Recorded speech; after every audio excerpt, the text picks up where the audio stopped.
Okay, we are live. All right. Thanks for joining us, everyone. And I am super excited to be hosting today's event. And I'm joined by Dr. Khatib, who is going to give us a great presentation. And just first, some housekeeping. Super excited about the Doctors World Gala, which is going to be coming up June 8th to June 10th, 2023. So save the date.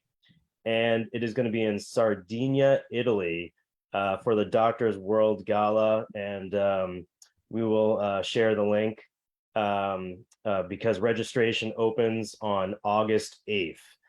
And it looks like an amazing event. So hope to see everyone in Italy in June 8th to June 10th. So my name is Dr. Eric Block. I'm going to be hosting today, and I am from just outside of Boston, Massachusetts, and I've been a practicing dentist for about 20 years. And we have a special guest today, Dr. Khatib. Thank you so much for joining us. Thank you, sir.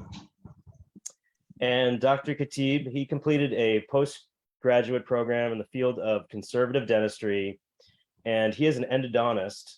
And he also has a diploma in photography that he received from Edinburgh Napier University. So he's going to be talking today all about mobile photography, which is, I think, is going to be a great subject. Dr. Khatib, I just wanted to hear a little bit about your story and how you got into dentistry. So basically, after completed my 12th, I pursued the dentistry. I joined the dental school, or we say the college here. I completed my post graduation in 2014, and then later on, we have the entrance exam or competitive exam for postgraduate. So there were after the exam where I opt for endo branch, and there I learned then endo, and I understood that it is one of the best, a beautiful branch from in dentistry, sir. And where do you live in practice? India. I'm from India, sir. And now in India, the undergraduate dental program was, did you say 5 years and then a 3-year Yes, specialty in endodontics? yes, sir. It's a 5-year undergraduate program and 3-year specialty program, sir. And now, when did you graduate from your specialty in endodontics? I completed my graduation in 2018, sir. 2018. Yes, sir. And now, how did you get also involved with learning more about mobile photography? Sir, basically, when we were studying, when I was doing my post graduation, we had to document our cases. And that time, I was unaware about documentation and how to click or how to document or how to record. So my staff or my teacher always emphasized that we should document well. So from there I and I put interest in photography, that I should learn photography. So after completing my post graduation, immediately I joined the course of professional photography courses, and then I learned how to click a photograph. It was about general photography, but then I started implementing into dental photography. So basically it was about DSLR photography, but later on I switched to mobile, because I know that many people in my lectures, I always focus on mobile photography, because I know many people or many students cannot afford the DSLR and the heavy costly studio setup, and it is difficult for them to document. So what I try to emphasize in this lecture also, that with the mobile photography or basic smartphone, we can click wonderful photographs. So. And basically it's all about clicking and enjoying the moment in photography means. So I'm looking forward to learning more about this. Essentially, if you can use a smartphone and you can click, you can take a good picture. Yes, sir. Definitely we can. I love how you mentioned, documentation is so important. I also think it's for any branch of dentistry, it's great for getting a case to move forward, to show a patient areas of decay, smile design. I think there's just so many ways that a picture's worth 1,000 words, and if you can get a good image, it's really there to help you and grow a practice. True, sir. True. I totally agree with you, sir. Man, so I am looking forward to the presentation. Why don't we jump right into it and you can share your screen. Sure, sir.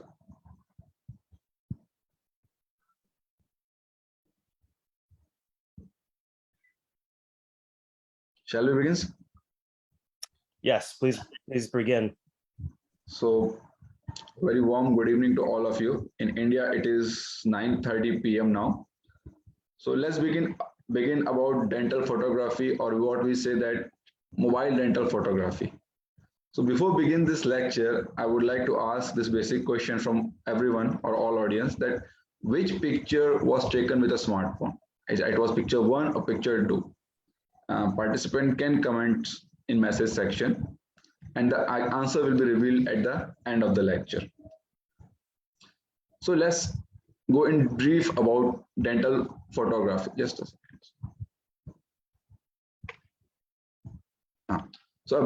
Let's go brief about history of photography. That the first photograph was taken in 1826, and the first digital photograph was taken in 1957.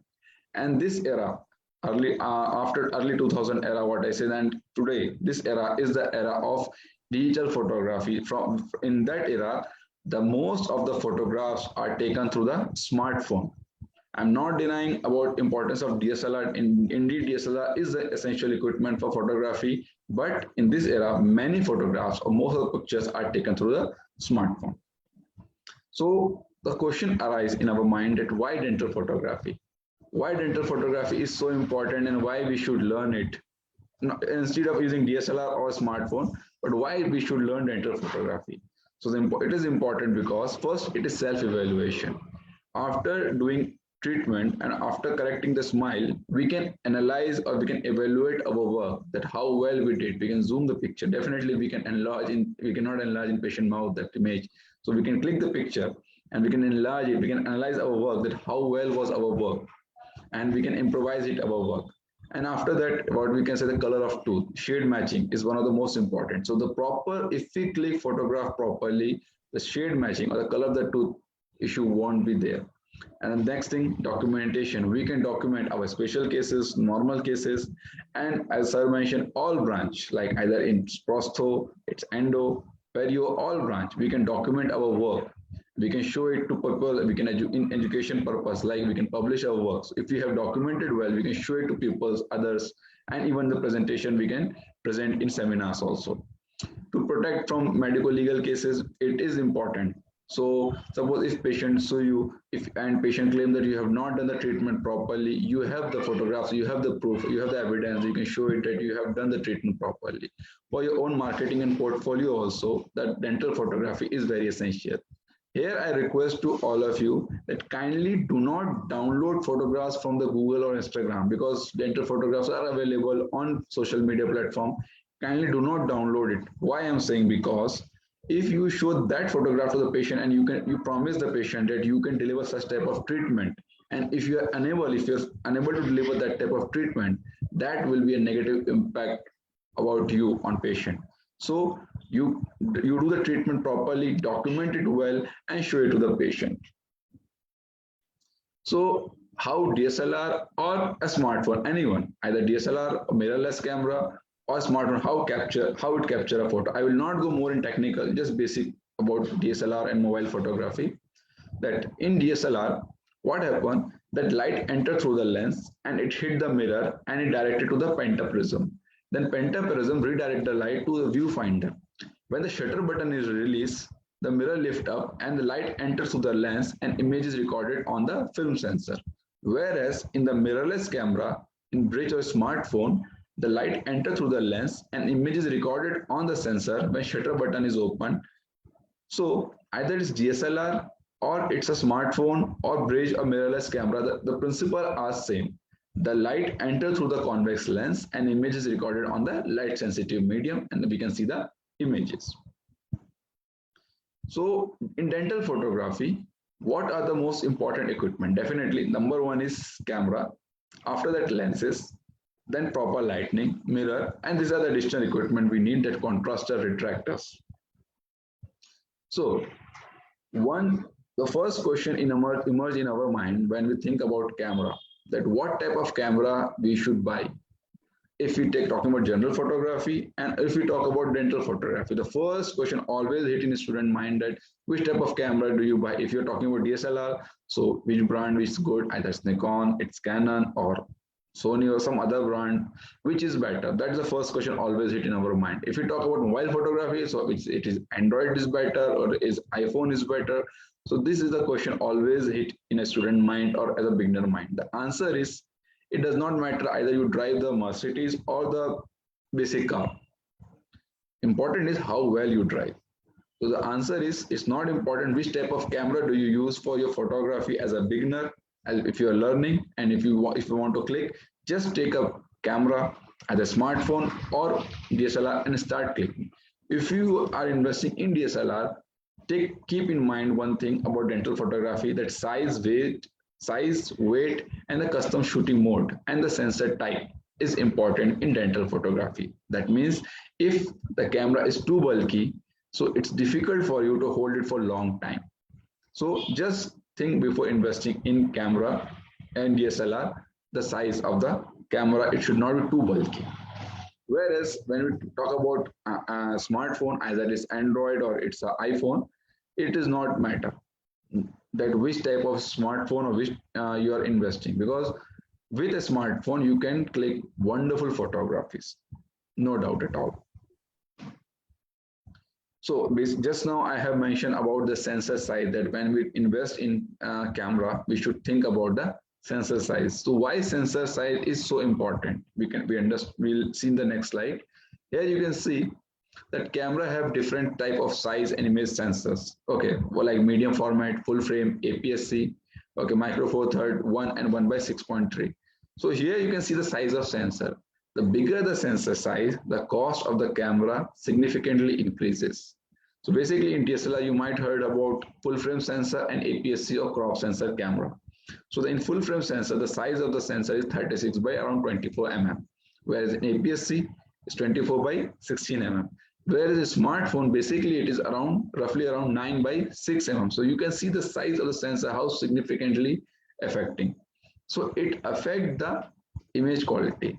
So now question might hit in your mind that, okay, so that means that we should invest in DSLR, not in a smartphone. There's lecture about mobile dental photography. The size of the sensor is so small, image quality won't be that good. No, it is not like that. Basically, what we are learning here, that how to document a case, how to record a case. So as a beginner, invest in what you can afford it. Later on, if you want to upgrade it, you can invest in bigger camera and good quality is auto DSLRs. So understood here, try to understand how crop sensor and full frame sensor work. Here in the cursor, you can see this is the actual scene. The first image is the actual scene.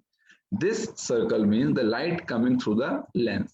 Now, when we talk about the full frame sensor, so this is the light captured by full frame sensor. Here you can see in the cursor, the third image.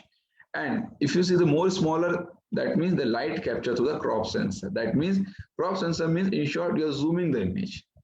This is the first image. Here you can see a full frame sensor and the crop sensor differ.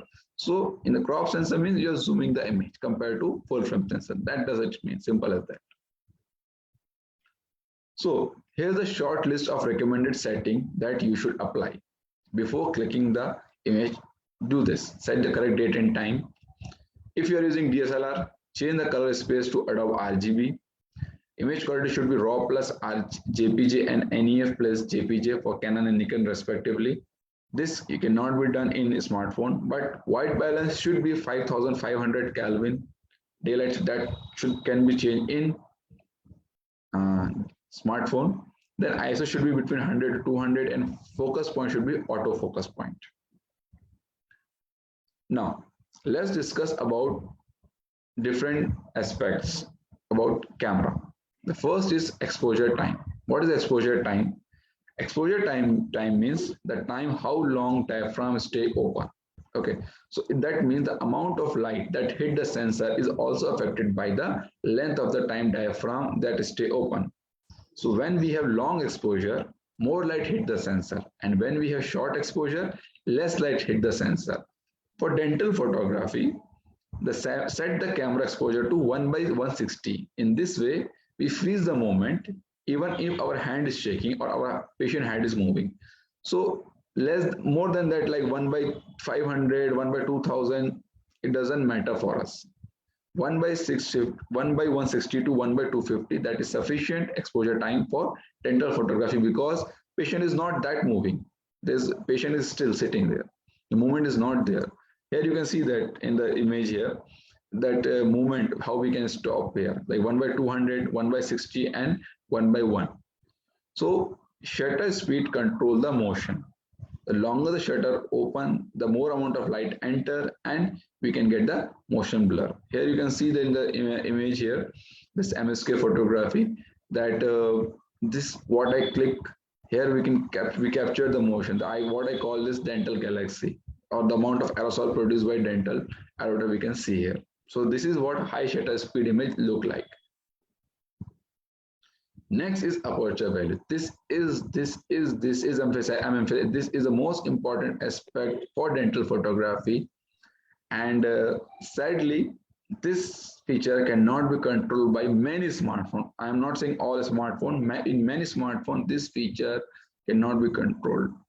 So, but why it is important? Here you can see in this image the value. First, you see this image 2.8, 8, 14, 22, and 32.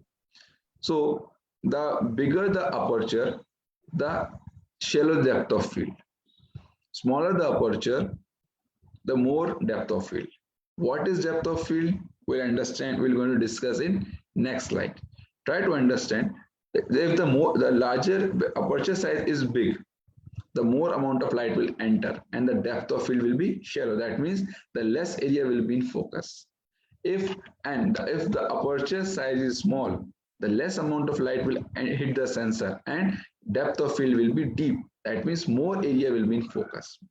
So how does it matter? Here you can understand that for dental photography, if you're doing intraoral photography, the aperture value should be f22 to f29. For close-up, f16 to f18. For portrait, f10 to f13. This is the aperture value we recommended. Okay, this is for DSLR, no doubt. For mobile photography, you cannot change the aperture value. But again, I'm saying that does not mean that you cannot get stable photographs. Okay, the recommended aperture value for documentation, it is like till f32. So now try to understand the f value. It is important. F 2.8 means aperture size is big, large aperture open, and f22 means the small aperture, the hole is smaller. That you should understand. I hope it is clear. If not, kindly comment in message section. I'll try to explain it again. So what is depth of field? What the depth of field, it is the distance between the closest and the furthest thing that in your photo that are in focus. Here you can see that in the first image in cursor while moving, then here is written narrow depth of field, means f2.8. Here you can see that the less area is in focus. But when f value is 32 or depth, so here deep depth of field, the entire picture is in focus. This is the depth of field. Shallow depth of field means the less area is in focus. Deep depth of field means more area is in focus. So while clicking the dental photography, always remember the rule of 1/3 and 2/3. What is rule of 1/3 and 2/3? The area you're going to focus, 1/3 anterior and 2/3 posterior will be in focal plane. So how you'll understand? For intraoral photography, always try to focus on canine, any canine. Okay, always try to focus on canine. So in this way, you can get full arch image properly. Suppose if you focus on central incisor, so you will get the clear image up to the premolar, but molar region will be blurry. So that's why always remember rule of 1/3 and 2/3, means 1/3 anterior and 2/3 posterior will be in focus. If you're doing close-up photography, focus on the teeth or the lip. For portrait photography, we need to focus on eye. Okay, so this is the rule of 1/3 and 2/3. In this picture, you will understand. So the 1/3, if you focus on canine, the 1/3 anterior, that means central, and 2/3 posterior, which is molar, will be in focus. If you focus on central incisor, so 1/3 anterior is already out of focus, and 2/3 posterior means till premolar you are getting the images. I hope it is clear. Next is white balance. What is white balance? The white balance is the way of telling your camera about the quality or the temperature of light in your environment so that it can adjust the photography accordingly. For dental photography, the recommended white balance is 5500 Kelvin, and this can be adjusted by smartphone also. The flashlight what is you have to use, that also should be integrated to 5500 Kelvin, that is daylight setting. Currently the smartphones or DSLR are already well integrated to daylight setting, so it is not a that big issue to managing. If you want to see that how to adjust white balance, go to the pro mode in a smartphone. There you can see that white balance option is available. In that white balance you can adjust to the 5500 Kelvin. Here you can see the picture, like if it is 5500 Kelvin, the shade of the tooth is different, but if 3200 Kelvin, the shade of the tooth is again differ. This is how it affect the color of the tooth. So for shade matching, white balance play a significant role. Coming to the next, ISO. What is ISO? It is the amount of light and the brightness in our picture. Okay, so if the bigger the ISO, the brighter the picture, but more amount of noise. For dental photography, again, ISO does not play a significant role because the ISO recommended for dental photography is 100 to 200. That means it is a low ISO. Why? Because in dental photography, we have to use flash or we have to use light. There's sufficient amount of light that hit the sensor. So ISO we have to keep as low as possible. You can see in the next picture, like the first picture means optimal ISO light with low ISO. So it's how clear is the picture. But once you decrease the light and if you increase the ISO, so image is bright, but it is more noisy. The sharpness is high and the picture is more noisy. So this is how it works. So if the ISO is low, the amount of noise is decreased significantly. If the ISO is high, the noise will increase. Now coming to the next important feature in photography, that is histogram, not Instagram, histogram. What is histogram? Histogram is the way of telling about the quality of picture. The camera will tell the quality of picture. Many times it will happen to you that you have clicked the picture, it's look beautiful in mobile or in your LED light, in DSLR, but when you see in the laptop, it's different, entirely different. If you take a printout, it's different. Why it happen? Because the histogram play important role here. So while clicking the photograph, always check the histogram. This in many camera, currently in smartphone also this feature is available, in especially in pro mode, where it tell the how well is the image. The histogram should be balanced. So understand what is histogram. Suppose you have one jigsaw puzzle, and at the left it is entire black, at the right, extreme right, it is entire white. You have solved the puzzle in this manner, and the center region it's grayish. Okay, so if the histogram is towards left, that means the picture is too dark. For dental photography it is not recommended. That means the picture is underexposed. If the histogram is towards too right, that means the picture is overexposed. Okay, so histogram should be balanced. While clicking the photograph, always see the histogram. If it is not in seeing available in a smartphone, you can see in the Lightroom or in the Photoshop this feature is available. There it will tell you the image of the quality is good or not. For example, here you can see this picture. The first image means histogram is telling it is too right. That means image is overexposed. Okay. In the third photograph, it is too left. That means it is underexposed. The center one means middle one is it is within the desired limit what we want. The exposure is perfect. This is how histogram explain about your photography. So this is the important setting limit what you should have. For aperture value in intraoral, try to keep between f22 to f36. For portrait, f16 to f36. The shutter speed should be stay above 1/100 to avoid motion blur, and below 1/250 to synchronize with your flash. Never go above 1/250 if you are using flash. ISO should be 100. No need to increase the ISO because we are using sufficient amount of flash. And when we talk about flash, always use it full power. So what is flash and why it is important? That is play important role in our photography. If there's no light, there's no photography. Without light, there's no photography at all. So flash play a very significant role in dental photography. Many type of flash are available, like ring flash, dual flash, strobes, speed light. You might say that this is for DSLR. What about smartphone? For smartphone also, these flash are available like ring flash, dual flash. These flash are available. Usually, speed light and strobes are used for studio photography, but for dental photography, speed and dual flash and ring flash can be used, and it is available for smartphone. I just want to show you. Like, look, this is available. Might be visible. This is the ring flash. What you can use along with your smartphone, and this is the dual flash that can be attached with the mobile smartphone. It's so easily like that, and it can be used.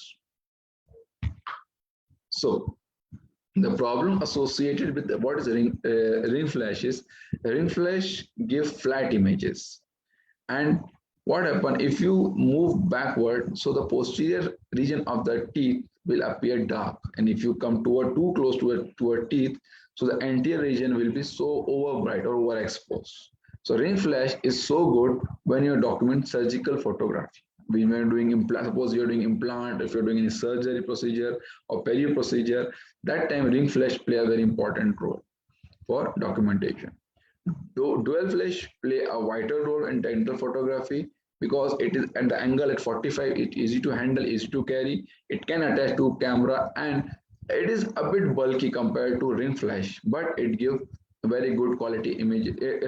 It helped to obtain very good quality images.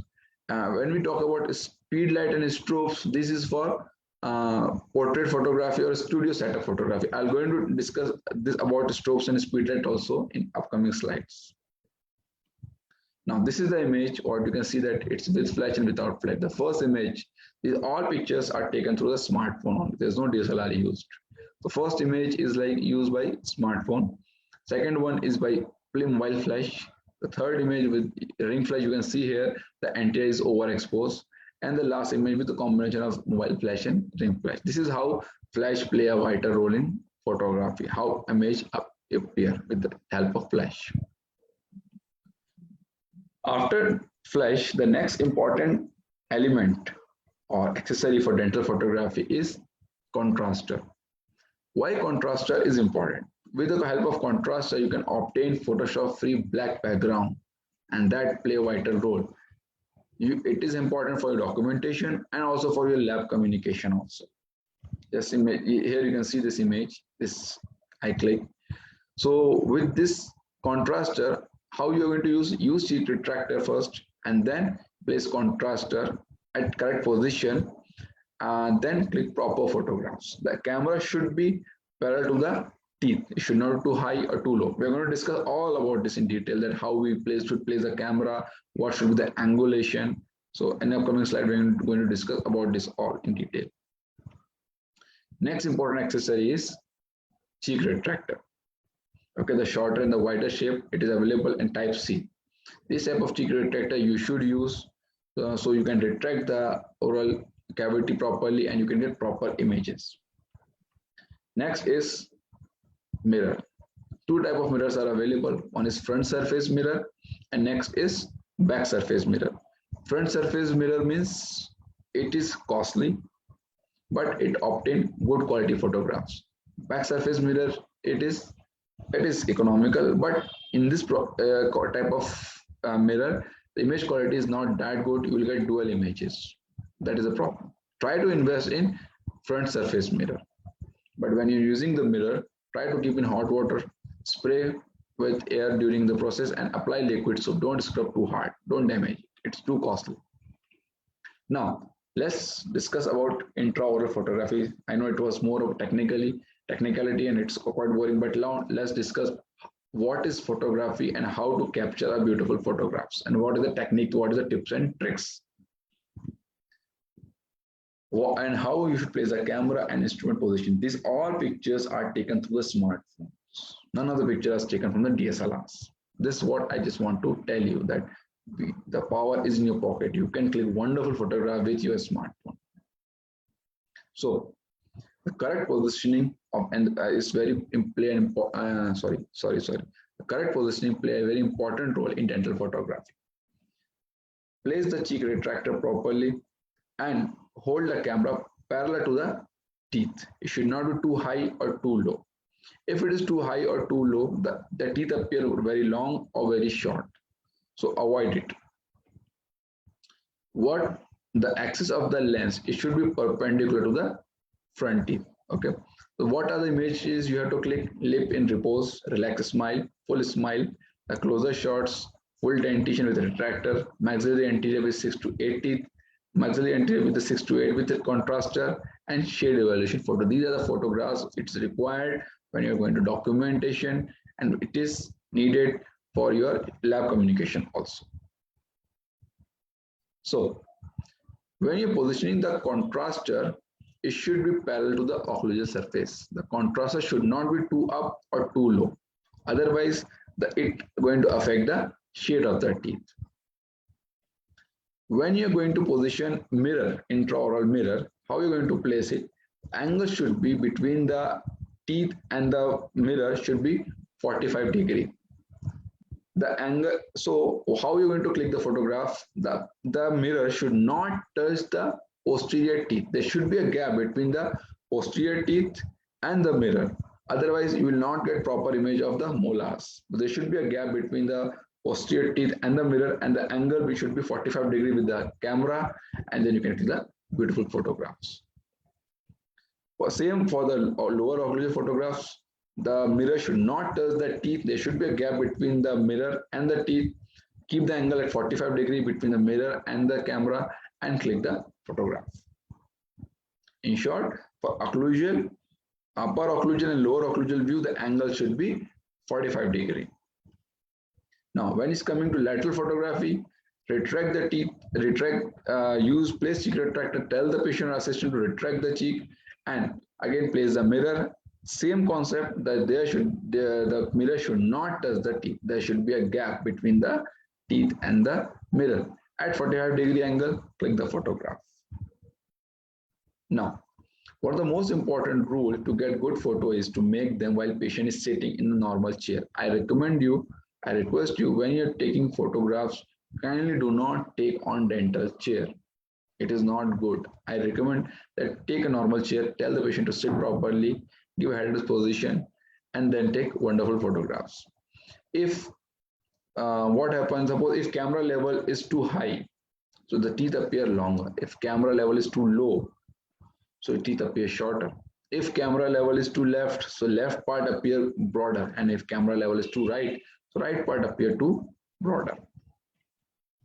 So when you're taking intraoral photographs, try to crop the beard, nose, and the lip area. Just focus on what you want to click.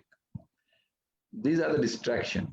Only what area you want to focus for your documentation, keep that area, and other region you should crop it. And place, again I'm requesting, place the retractor and the mirror, what as I mentioned. Again I will just revise it. The retractor, sorry, contraster, the contraster and the mirror, sorry, my mistake. So contraster should be placed perpendicular to the occlusal, parallel to the occlusal surface. The contraster should be placed parallel to the occlusal surface, and the mirror should be placed in that manner that there should be a gap between teeth and the mirror, and the angle should be 45 degree. This is when you're documenting intraoral photograph. Okay.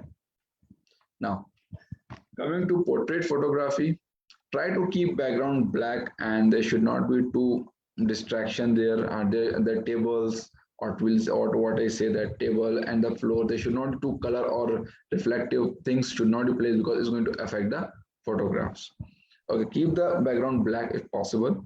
And here's the images, either with the ring flash, dual flash, speed light, and strobes. For dental photography, if you're taking portrait photography, it is recommended try to invest in speed light. Speed light is movable. If you cannot invest in speed light, dual flash also play a sufficient role. You can tell your assistant to hold the dual flash in different angle, and you can click the photographs. If you can invest in speed light, definitely it's going to give wonderful result. The angle should be 45 degree in this manner. So the light should come at 45 degree toward the face, and you can click the photographs. Now, many of you might say that, no, I cannot invest in flashes, it's too costly. So no problem, you invest in a big flashlight, either it's like torches or something like that, and tell the assistant to, here you can see that paper, tell the assistant to hold the paper, white plain paper, and put a big light, torch light, or what is a flashlight behind that. So this paper will act as a diffuser. So with the help of diffuser, we will get beautiful photographs. And this is for portrait photography. Now, coming to close-up photography, or what I say artistic photography, you should be, here you can be creative. There are two concepts that should be makeup or without makeup, or makeup should be glossy or matte finish. This is up to your creativity. Be creative, click the photographs, and show your talent to the on social media platform, or in a seminar presentation, and even for education purpose. Now, when you come to laboratory photographs, so for laboratory photographs, again, it is important that there should not be glow in your photographs. Too much glow images affect the shade of the teeth. So you should use a polarized filter. It is available online, and even in many shops of camera shops it available. What polarized filter do? It removes the glare, it removes that glaze image, so you will get the proper exact shade matching. For laboratory communication, with the apart from the camera, kindly invest in polarized filter. So for color determination, what type of images we should click? Till now we have briefly discussed about type of camera, or what type of accessory we should use for photography, what should be the camera angulation. Now let's discuss how to determine the shade of the teeth. So what technique we should use?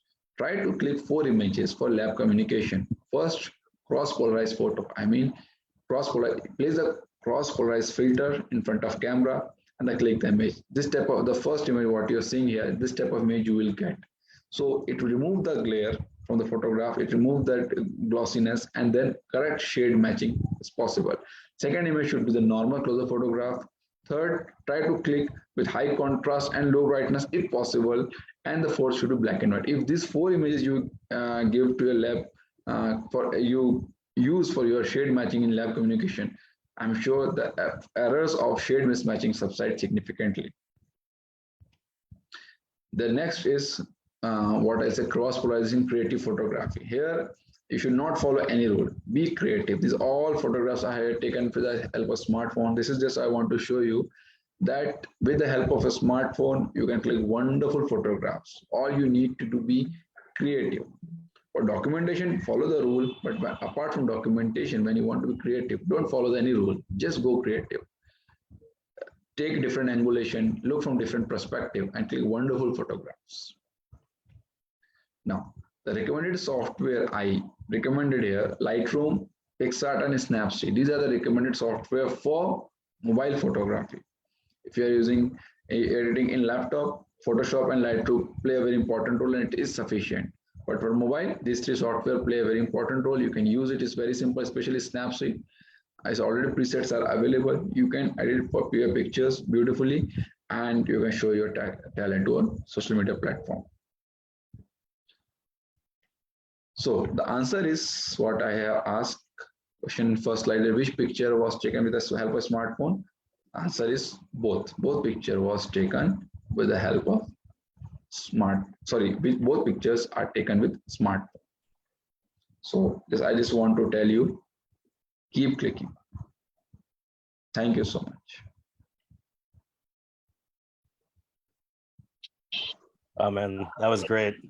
I think I learned more about dental photography in that half an hour than I had my whole career.